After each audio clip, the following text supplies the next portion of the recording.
à tout le monde à ce webinaire thématique organisé par l'Institut du Risk Management.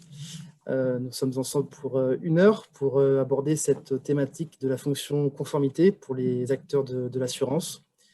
Voilà le programme qui nous attend pour cette heure, une rapide présentation de l'Institut du Risk Management.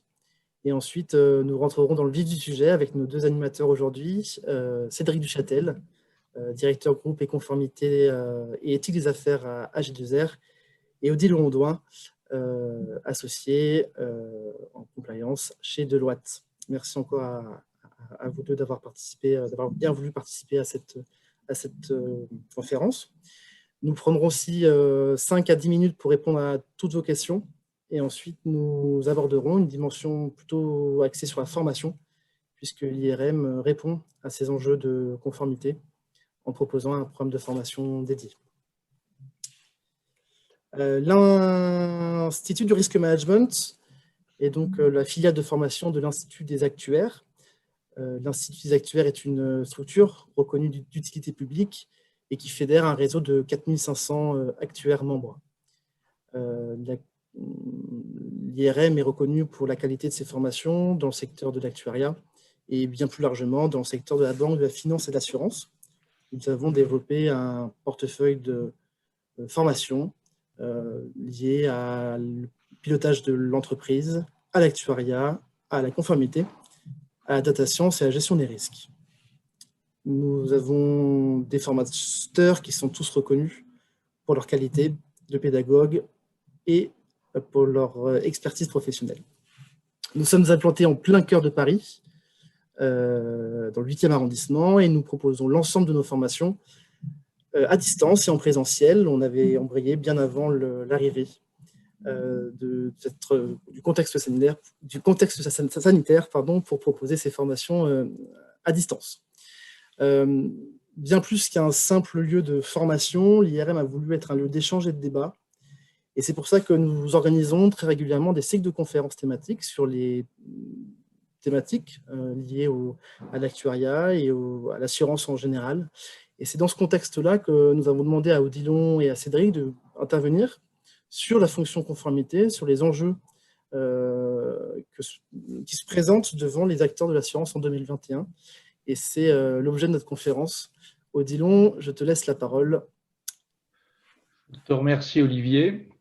Donc, je te propose d'aller directement sur le slide. Donc, en fait, j'ai pris le parti. Alors, 1 heure, c'est court. En plus, on est 2 intervenants. Puis, il y a aussi l'IRM qui a des messages à faire passer. Donc, forcément, il y a un parti pris. Donc, j'ai sélectionné 8 enjeux. Évidemment, je pense que c'est challengeable. Hein, je sais qu'il y a pas mal de professionnels qui participent à ce webinaire et qui pourraient dire on pourrait ajouter ceci ou cela. Je le conçois tout à fait. Donc, moi, j'ai fait en fait une sélection sur la base de ce qui me paraît vraiment important pour cette année. Il y a d'autres sujets qui probablement deviendront encore un peu plus importants un peu plus tard, ou que j'aurais pu mentionner. Éventuellement, j'en dirai un petit mot à la fin. Donc, voilà, donc 8 enjeux. Donc, le premier, et ça, alors évidemment, moi, mon repère, c'est côté consulting, c'est par rapport aux assureurs, aux mutuelles, aux groupes de protection sociale qu'on accompagne. On voit bien les domaines sur lesquels on est sollicité, on voit bien là où il y a un besoin d'assistance, donc ce qui traduit un intérêt sur le sujet. Donc je dirais, alors de 1 à 8, c'est pas classé par ordre d'importance, hein, mais c'est pour qu'il y ait un ordre. Donc le premier enjeu, maîtriser les risques de tiers. Donc ça, c'est vraiment nous, on passe beaucoup de temps là-dessus depuis, je dirais, 1 an et demi, 2 ans, pour différentes raisons. Donc, il y a les sous-traitants importants et critiques au sens solvabilité 2 et le rappel à l'ordre de la CPR. Je pense que vous l'aviez tous lu. Il y a Sapin 2 avec les due diligence sur les tiers. Bref, il y a en fait des pressions qui arrivent un petit peu de toutes parts et qui nécessitent de s'organiser dans la gestion des risques de tiers. Un peu, je dirais, comme on l'a connu il y a quelques années sur le KYC, où on avait bien tous compris que le KYC, en fait, c'était un point commun à plusieurs enjeux réglementaires et que donc il fallait avoir une approche transversale et j'allais dire mutualisé, si vous me permettez le terme. Donc, effectivement, dans la maîtrise du risque de tiers, il y a à la fois le volet identifié, classé et enrichir la connaissance des tiers, qui est important. Donc là, on peut aller chercher de l'information à l'extérieur. Hein, donc d'ailleurs, il y a des solutions qui aident pour ça. C'est là aussi on va scorer les tiers, hein, dans une logique que vous connaissez déjà bien d'approche par les risques. Ça, là, on va répondre à des due diligence très, très spécifiques dans le cadre de Sapin 2. Et d'ailleurs, on voit que c'est un petit peu le sujet aujourd'hui. Tous les tiers ne font pas l'objet de ces due diligence. Il y a le volet évidemment sous-traitant, important et critique. Alors nous, on intervient plutôt sur ce qu'on va appeler les activités assurantielles, donc principalement des délégataires de gestion, qui peuvent être également courtiers. Donc là, il y a le renforcement du contrôle et de la supervision des délégataires. Donc avec, soit ça vient de la deuxième ligne de défense, qui dans le cadre de ces travaux doit s'assurer que les conventions sont respectées, soit ça vient de ce qu'on pourrait appeler le niveau 2 de la première ligne de défense. Hein, si on dit que la première ligne de défense, c'est le délégataire en lui-même, que le niveau 2 de la première ligne de défense, c'est ce service en charge justement des interactions avec les délégataires.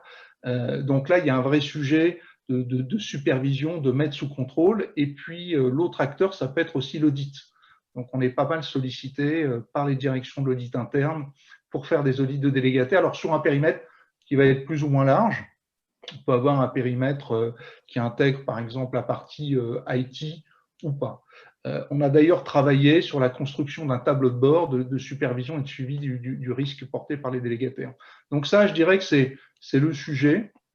Vous êtes déjà actifs là-dessus. Certains d'entre vous ont d'ailleurs le plaisir de recevoir l'AFA en ce moment, hein, puisqu'il y a un contrôle quasiment de place qui va justement attacher pas mal d'importance à ce pilier due diligence, plus la partie contrôle comptable dédiée à la corruption. Donc ça, je dirais que c'est pour moi le premier enjeu, la maîtrise des risques de tiers, à la fois côté deuxième ligne de défense et côté audit interne.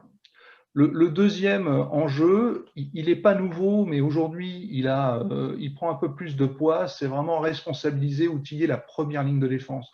Donc c'est vrai que vous, en tant que professionnel, vous avez compris depuis longtemps que les choses se passent finalement en dehors de votre direction, c'est-à-dire que la mise en conformité, concrètement, elle se passe plutôt en dehors de votre direction, c'est-à-dire dans les lignes métiers, les lignes commerciales, les services de gestion, et que du coup, il y a une dépendance extrêmement forte vis-à-vis de ces lignes métiers. Donc, on en avait parlé la dernière fois, on est obligé de savoir mieux travailler avec, donc là, je ne vais pas reparler de la filière, vous savez déjà ce que j'en pense, mais effectivement, la nécessité d'avoir une filière, des référents compétents, adoubés par le métier, capables de former, de détecter, de décliner opérationnellement. Donc ça reste un axe important. Là où on voit maintenant, c'est qu'il y a une partie qui est un peu moins dans le déploiement des dispositifs, hein, même s'il y a des réformes régulièrement, mais il y en a certaines qui sont déjà passées et on est plus finalement maintenant dans la vérification de la conformité, dans la vérification, donc dans la volet contrôle. Donc nous, on se rend compte que voilà, une façon d'embarquer cette première ligne de défense, de l'embarquer un peu plus, c'est d'y associer en fait des indicateurs qui vont être finalement communs à la première ligne de défense et à la deuxième ligne de défense. C'est-à-dire qu'en fait, évidemment, le sujet reste contrôle, mais on va essayer d'embarquer autour des contrôles également des indicateurs en termes de performance, pourquoi pas de productivité. Et en fait, c'est la lecture de ces tableaux de bord qui vont embarquer des points importants pour le métier en plus des points contrôle et qui vont permettre de réunir les deux. Ça, ce qui va faire que cette première ligne de défense, elle va se sentir plus impliquée et elle va être plus active dans la partie des contrôles. Donc, ce qu'on appelle, nous, continuous control monitoring. C'est un peu du jargon, mais bon, c'est un peu le défaut des consultants, vous le savez. Et donc, voilà, de définir avec les lignes métiers des indicateurs de suivi des différents risques qui vont embarquer du suivi des contrôles, mais qui vont embarquer aussi du suivi opérationnel. Et donc, en fait, on a deux types d'utilisateurs sur le même tableau de bord. Et c'est extrêmement intéressant parce que du coup, là, ça suscite un regard très différent et beaucoup plus actif de cette première ligne de défense. Troisièmement, donc là, vous le savez, nous, on a été pas mal actifs sur le conduct risk. Ça reste quand même le sujet, hein, sauf si quelqu'un est capable de nous démontrer que, Cédric en parlera sûrement, que les conduites inappropriées ont disparu. Bon, on est tous témoins que ce n'est pas tout à fait le cas, même si l'environnement, on peut le concevoir, est plus complexe. Donc effectivement, le conduct risk, c'est un petit peu, je dirais, la base. Donc nous, il y a 2 leviers qui nous paraissent plus importants que d'autres. C'est le fameux POG, hein, Product Oversight Governance, en français, gouvernance et surveillance des produits, où là, en fait, bon, on a travaillé avec des directions techniques, des directions qui conçoivent les produits, mais maintenant, il y a cette partie qui va constituer à piloter, à bien comprendre la remontée des distributeurs. Donc, c'est s'assurer que les informations remontent des distributeurs et des clients pour revoir les produits et faire évoluer les gammes de produits. Bon, bien sûr, du fait, du coup, s'assurer qu'on respecte bien le marché cible, mais ça va être l'enjeu.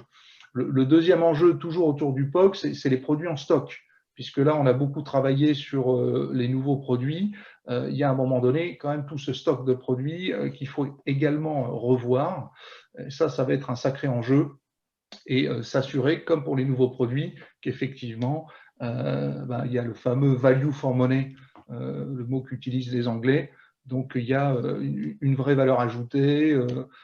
Donc voilà, donc ça c'est à suivre. Et puis le deuxième point dans conduct risk, c'est les indicateurs de suivi. Donc nous on est pas mal sollicité là-dessus, où finalement les assureurs vont nous dire voilà, ok, on commence à bien comprendre le conduct risk, on a même peut-être des normes, ou le groupe a décliné des normes.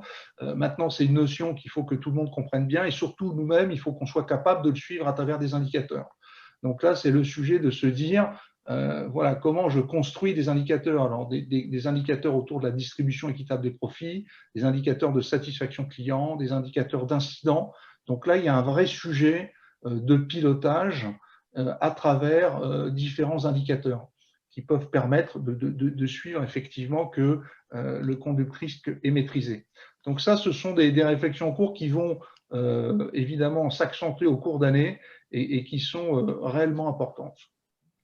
Quatrième enjeu, donc ça je dirais que c'est un enjeu un peu bateau, donc c'est pas du tout évidemment négatif quand je dis ça, c'est quand même le facteur clé de succès, hein, donc vous le savez, la capacité du collaborateur à identifier un risque, à reconnaître un risque et à engager la bonne action, c'est probablement ce qu'il y a de plus prioritaire.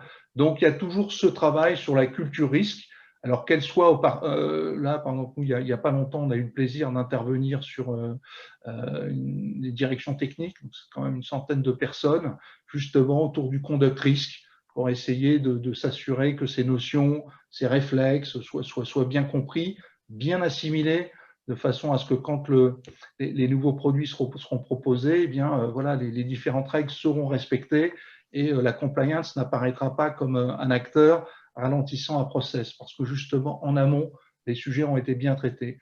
Donc, c'est vrai qu'il y a culture risque, donc les formations, bien sûr, mais aussi, on se rend compte sur des sujets, alors, il y a des sujets qui sont plus connus comme blanchiment, d'autres un peu moins connus sur conduct, ça nécessite peut-être des approches un peu différentes.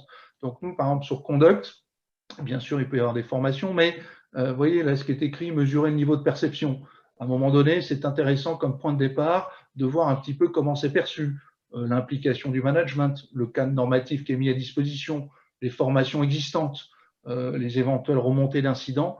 Donc ça peut être aussi un point de départ sur un certain nombre d'axes en disant aujourd'hui, cette notion, elle est perçue, elle est comprise comment.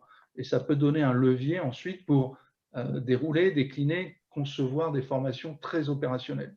De la même manière que l'évaluation des connaissances, c'est quelque chose qui nous paraît vraiment importante parce que en fait, il y a un enjeu de cibler les formations, notamment sur les parties lutte anti-blanchiment. On voit que bon, c'est actualisé, mais c'est pas toujours très bien ciblé. Parfois, on répète des choses qui sont déjà assimilées. Donc voilà, sur cette partie culture risque, il y a à la fois sur les sujets un peu plus nouveaux, essayons de comprendre quel est le niveau de perception comme point de départ, et sur des sujets qui sont peut-être un peu plus matures, essayons concrètement d'évaluer les connaissances pour mieux calibrer, mieux cibler les formations. Sur l'enjeu numéro 5, donc la lutte anti-blanchiment, on s'en débarrasse jamais, hein, vous le savez, lutte anti-blanchiment, lutte contre le financement du terrorisme, gel des avoirs. Pour se débarrasser de la lutte contre le blanchiment, il faudrait que les activités criminelles disparaissent, parce que du coup, il n'y aurait plus de chiffre d'affaires équivalent à de l'argent sale, et en l'absence d'argent sale, il n'y aurait plus besoin de techniques de blanchiment. Vous constatez que c'est plutôt l'inverse, hein, puisqu'on découvre de nouvelles activités criminelles qui génèrent du revenu, donc il y a toujours ce besoin de blanchir de l'argent. Donc il s'est passé pas mal de choses dans le monde de l'assurance, avec notamment j'allais dire un peu une remise à niveau des activités non-vie par rapport à l'activité vie.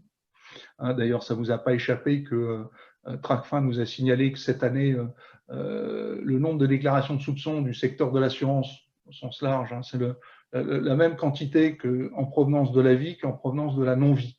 Alors même si on sait entre nous que la non-vie, ça va être principalement des fraudes qui sont signalées, hein, ce qui fait tout à fait sens, la fraude étant le revenu de la fraude étant de l'argent sale, donc on est en amont du blanchiment. Donc, il y a eu une sorte d'alignement avec des obligations qui sont désormais très proches, hein, même si les produits ne sont pas plus porteurs de risques qu'avant, hein, on est d'accord, personne ne dit ça, mais en tout cas, voilà, on est obligé d'aller un peu plus loin dans la partie identification.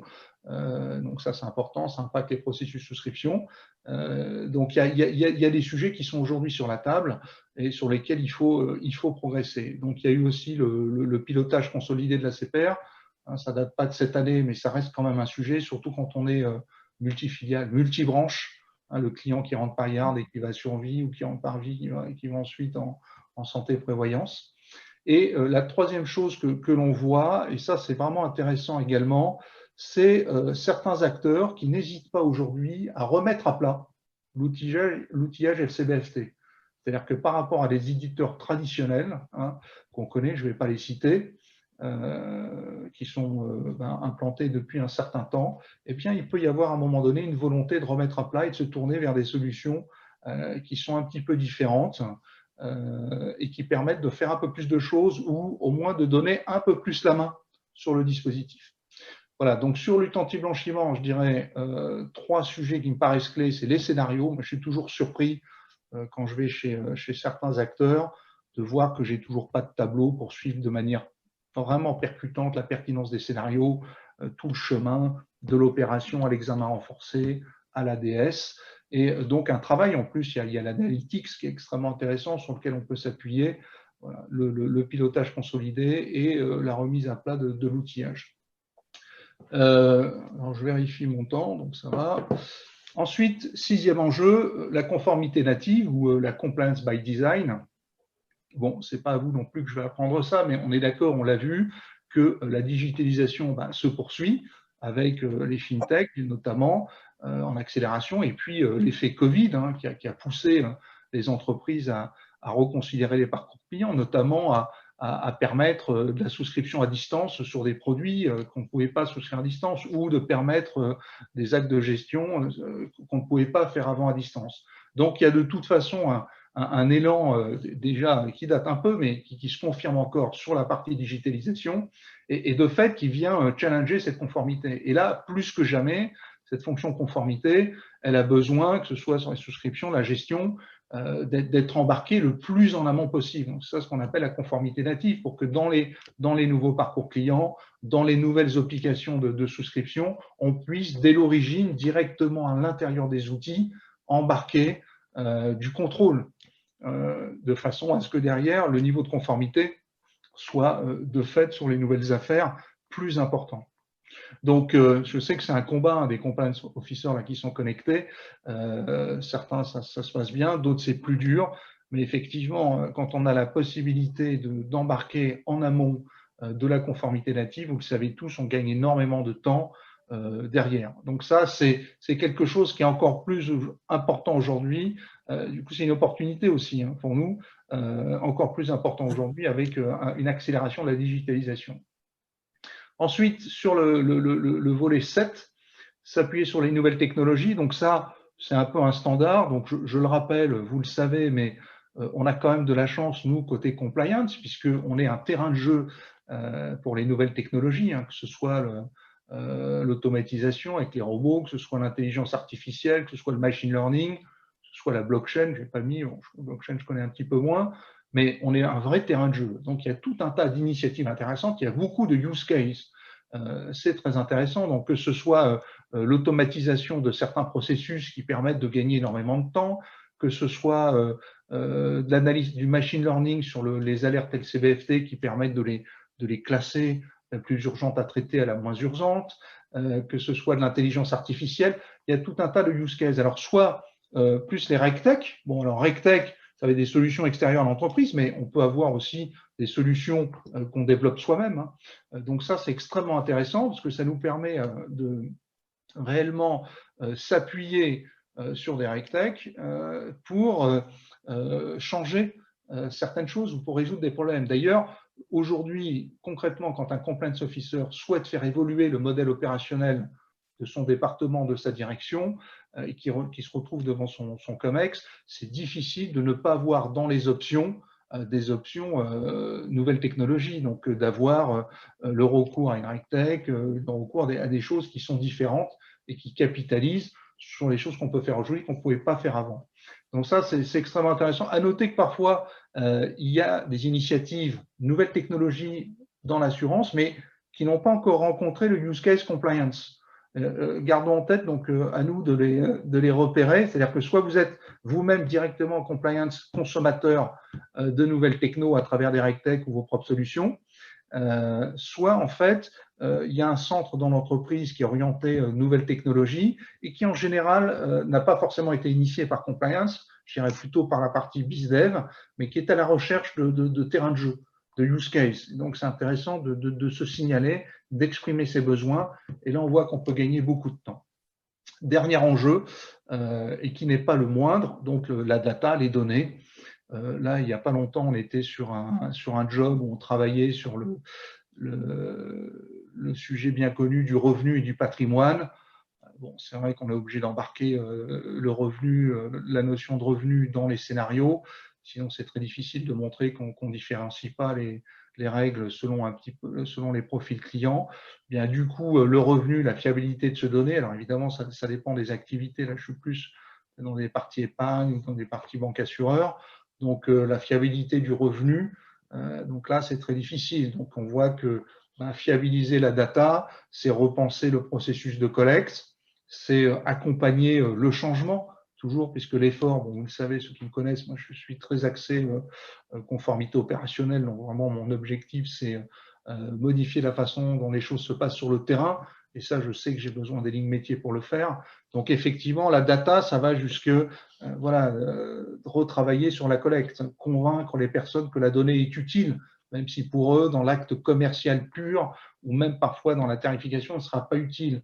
Donc, c'est un travail de longue haleine. Donc, on voit que là, les systèmes, sur certains domaines, on arrive à un certain niveau de maturité, et en fait, on bute parce qu'il y a la donnée. Alors, évidemment, c'est un sujet qui est connu, mais qui nécessite encore d'être appréhendé, de travailler et de le faire, encore une fois, avec les métiers pour aller jusqu'à la partie collecte. Dans la partie donnée, il y a aussi, ça fait le lien avec le point juste du dessus, tout ce sujet qui concerne, excusez-moi, les RegTech, hein, puisqu'effectivement, la capacité à aller chercher de la donnée à l'extérieur. Donc, et ensuite de venir, grâce à ça, la fiabiliser ou l'enrichir. Donc voilà, de la collecte à l'actualisation en passant par l'archivage.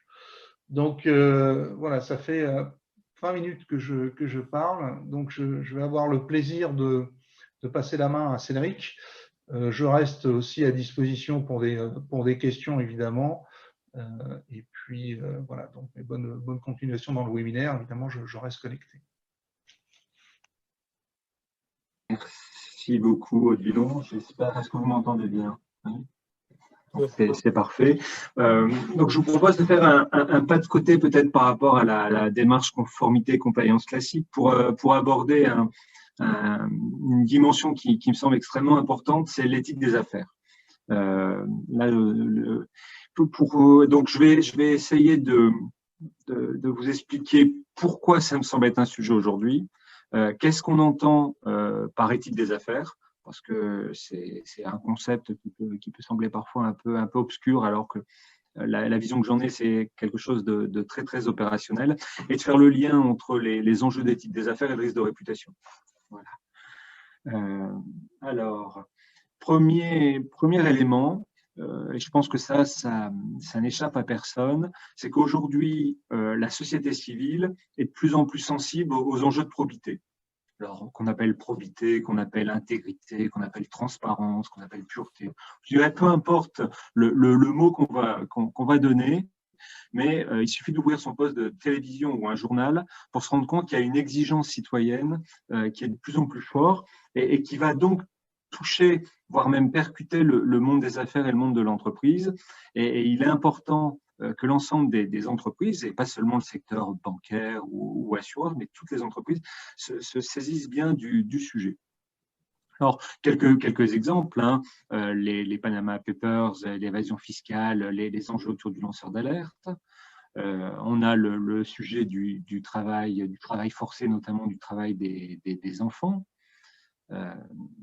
La défiance vis-à-vis des GAFAM, qui est aujourd'hui extrêmement présente et qui monte. Hein. Donc voilà, je vous ai trouvé les Google, Amazon, Facebook, Apple, Microsoft, pour ne citer que les plus gros. Ensuite, la tromperie, hein, l'affaire il y a encore 2 ans du Dieselgate avec Volkswagen. La politique, l'exigence sans faire de politique, on voit bien qu'aujourd'hui, les citoyens que nous sommes tous, hein, la soif, j'avais trouvé cet article qui était intéressant, d'élus plus propres. Voilà. Ça peut toucher le racisme. Hein, là, c'était je ne sais pas si vous l'avez encore en tête, mais c'était H&M avec ce petit garçon noir et ce tweet-shirt qui était plus ou moins ambigu. Ça a généré 2 millions de tweets. Le sexisme aussi, par exemple, Petit Bateau avec des t-shirts roses pour les filles, bleus pour les garçons et des qualités qui étaient supposées être attribuées aux filles et aux garçons. Ou dernièrement en date, hein, les enjeux d'enrichissement, d'enrichissement personnel de dirigeants. Donc voilà, on voit bien qu'il y a une toile de fond émaillée par un certain nombre de scandales qui fait que c'est un sujet. En tout cas, j'espère vous avoir démontré que c'en était un. Ensuite, on voit un mouvement aussi réglementaire qui fait de l'éthique des affaires, alors sans forcément le dire, hein, mais qui pousse les entreprises à aller vers plus d'éthique. Donc, je n'ai pas fait la liste exhaustive, hein, j'ai mis les 2 sujets qui me semblaient être les plus symboliques. La loi sur le devoir de vigilance, voilà, où les entreprises doivent maîtriser leur chaîne de sous-traitance et s'assurer qu'elles ne portent pas atteinte à des principes fondamentaux. Ou plus connu de tous, hein, Odilon l'a évoqué, la loi Sapin II et la lutte contre la corruption en France. Finalement, cette loi, ça n'est rien d'autre qu'une la mise en place d'une démarche de compliance pour pousser les entreprises à être plus probes et donc à déployer plus d'éthique dans la conduite de leurs affaires. Enfin, dernière dimension, la place croissante qui est accordée aux valeurs de l'entreprise. Alors, historiquement, si c'était la position de Milton Friedman, hein, qui disait la responsabilité de l'entreprise, seules les personnes ont des responsabilités, la responsabilité sociale d'une entreprise, c'est de faire des profits. On voit bien que cette position qui remonte aux années 70, aujourd'hui, en tout cas c'est ma conviction, hein, elle est largement dépassée et qu'on attend autre chose d'une entreprise.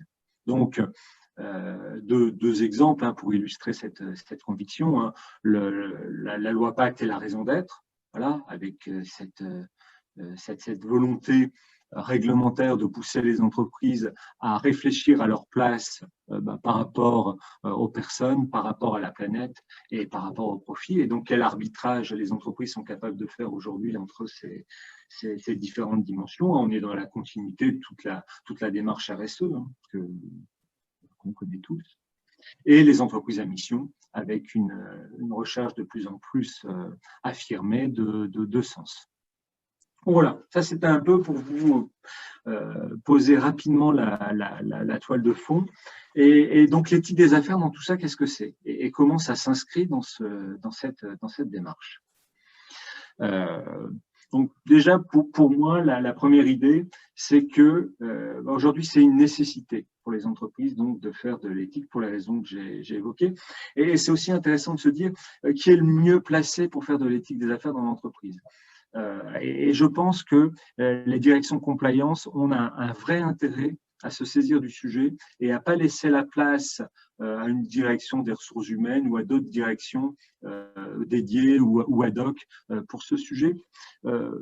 Parce qu'en termes de méthode et de démarche, faire de l'éthique des affaires dans l'entreprise, pour moi, c'est exactement la même approche que faire de la compliance. Donc ça, c'est important. Ensuite, je trouve que c'est un excellent moyen de com, l'éthique des affaires. Autant la compliance, on l'a vu là avec Odilon, les sujets, ils sont quand même hyper techniques, hyper ardus et pas faciles à vendre dans l'entreprise. L'éthique des affaires, c'est beaucoup plus porteur parce que ça va attaquer tout de suite la dimension du sens. Donc, quand on fait de l'éthique des affaires, voilà, c'est un bon cheval de Troie pour après vendre la compliance dans l'entreprise. Donc, j'adore ce petit dessin. Il faut sortir de ça. Voilà, pour notre entreprise, cette question soulève à la fois un grave problème d'éthique, un problème économique. Si personne n'y voit d'objection, passons directement au problème économique. Ça, c'est ce qu'on pouvait rencontrer encore il y a quelques années, qu'on peut parfois encore rencontrer. Mais en tout cas, c'est ce sur quoi il faut travailler, voilà, pour faire évoluer cette perception, cette manière de penser. Et c'est pour ça que ça m'amène à la réflexion sur c'est quoi l'éthique des affaires. Quand on parle d'éthique des affaires, de quoi on parle dans l'entreprise. Pour moi, et ça c'est la définition que je vous propose, c'est d'abord de bien penser l'éthique comme une culture. Tout à l'heure, Odilon, on parlait pour la culture du risque. La culture de l'éthique des affaires, enfin l'éthique des affaires, c'est ça. C'est d'abord aussi une culture qui a un objectif de fixer le cadre comportemental attendu dans l'entreprise. Voilà. Et c'est pour ça que l'éthique des affaires, c'est très concret, parce qu'on travaille sur les bonnes pratiques. Alors, la spécificité de l'éthique des affaires, c'est qu'elle va être propre à chaque entreprise. Il n'y a pas une éthique des affaires absolue et générique, sinon on serait sur de la morale. Là, ce n'est pas le cas. C'est chaque entreprise qui va devoir, en fonction de sa culture, de son histoire, de son secteur d'activité, de la personnalité de ses dirigeants, de son conseil d'administration, de ses collaborateurs, c'est elle qui va décider ce qu'elle considère comme acceptable ou non acceptable dans son entreprise. Donc, elle va devoir, l'éthique des affaires va devoir s'adosser, intégrer les valeurs, la raison d'être de l'entreprise, avec comme objectif de sécuriser l'ensemble des parties prenantes en créant de la confiance, soit parce que la loi est inexistante, voilà, et c'est ce qui la différencie un peu de la compliance, parce qu'on peut faire de l'éthique des affaires alors qu'il n'y a pas de loi, ou alors parce que la loi est imprécise. Typiquement, Sapin 2. Sapin 2, vous devez gérer vos cadeaux et vos marques d'hospitalité. La loi ne dit pas comment on doit le faire. Et là, ça appartient bien à chaque entreprise de choisir ses déclinaisons. Donc, toujours dans la même idée, pour rentrer un peu plus dans le sujet, l'éthique des affaires, pour moi, qu'est-ce que c'est?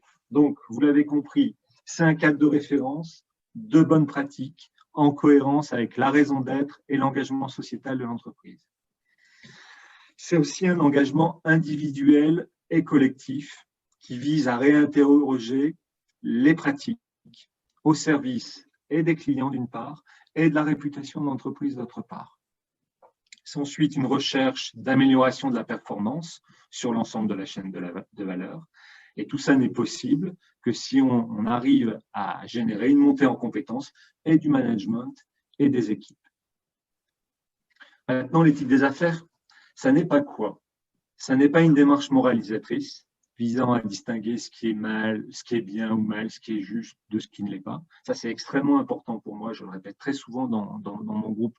Je ne fais pas de la morale quand je fais de l'éthique des affaires. Quelque part, je fais une forme de gestion du risque. Vous avez bien compris tous les sujets en introduction que je vous ai donnés. Derrière la démarche d'éthique des affaires, il y a une démarche de gestion du risque. Ça n'est pas la mise en place de codes de bonne conduite sans l'état d'esprit et sans engagement de toutes les parties prenantes. Voilà, c'est pas un code pour caler un meuble. C'est pas non plus de la cosmétique à des fins de communication externe, RSE ou de marketing. Et ce n'est pas une démarche top-down sans investissement et volonté de changement des équipes. Donc, les enjeux autour de ça, autour de la démarche d'éthique des affaires, ça passe par quoi? Ça passe par acculturer la direction générale à l'importance du sujet, la construction d'un dispositif cohérent, global et cohérent, de rendre opérationnelle l'éthique des affaires à travers ce travail autour des bonnes pratiques. Si on dit dans un code d'éthique des affaires, on pose un principe de transparence, ça veut dire quoi après opérationnellement la transparence? Quand je mène un projet ou quand je suis dans une relation client, jusqu'où je vais, qu'est-ce que je dis, qu'est-ce que je dis pas. Voilà, il y a une vraie réflexion autour de ça à mener. Ça passe par la formation des collaborateurs, l'appropriation des sujets et la maîtrise de la communication autour de l'éthique des affaires pour éviter que ça ne se transforme en cosmétique. Enfin, l'éthique des affaires, un levier pour construire la confiance. Et c'est en ça où c'est plus facile, je trouve, de vendre l'éthique des affaires que la compliance, parce que la création de valeur autour de l'éthique des affaires est beaucoup plus facilement perceptible et beaucoup plus facilement compréhensible. On voit bien que derrière l'éthique des affaires, à partir du moment où on est cohérent, où on est crédible, on s'inscrit dans une forme de durabilité. Et donc, on construit de la valeur parce qu'on s'appuie sur le levier de la confiance. Et là, je rappelais Warren Buffett, vous connaissez tous, 20 ans pour construire une réputation, 5 minutes pour la ruiner. Donc là, quand on parle de la réputation, de quoi on parle, et je trouve que c'est aussi un bon moyen de sensibiliser une direction générale. Donc voilà, la réputation, c'est la préservation de l'image et de la marque d'une entreprise qui pourrait être ternie par des scandales. C'est la définition proposée par Novetti.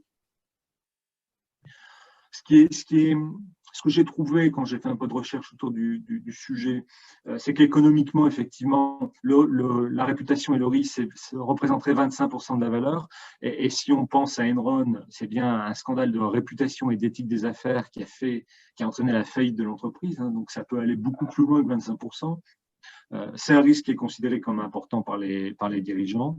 Et donc, c'est ce que je vous disais, la réputation bien gérée, notamment avec le levier d'éthique des affaires, c'est un atout pour le développement de l'entreprise.